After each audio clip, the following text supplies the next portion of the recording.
आज मो भौणी बर्थडे मु भाविली कुआडे गोटे जीवाई किंतु सी कॉलेज बाहरी गलानी एई केतेबेले आसीबु जीबी आसबी हौ जा आसबु आ सी जाई कॉलेज रु आसीगला आमे बाहरी गलु भद्रक मॉल को जाई ता पई गोटे सुंदर ड्रेस रे नै आस्तिलु तापर आमे जाइतिलु केक शॉप जाई ता पई गोटे सुंदर केक नै चली जाइतिलु सुंदर जगह टिके केक काटिया पई सेठी केक काटिम और लंच करी घर को फेरिमु सेठी नै कि केक टी खोली देला बेलु को लेखा है जे जाडी मो भौणी देखि कहला मु कोन जाडी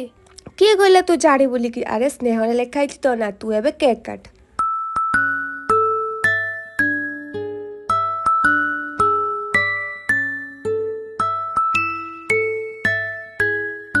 केक काटी सारा पर होटेल सेफ भाई मानू भी डाकिक आम केक देलु सी भी बहुत खुशी है तापर आम लंच आसगला लंच देखिए तो मो छाती फाटीगला आ कहले नॉन भेज आ मत धरदेले भेज छाड़ छाड़ मो दुख तो आपण मैंने जानी पारे जब भिडियो भल लगी लाइक एंड कमेंट करेंगे जमा भूलें।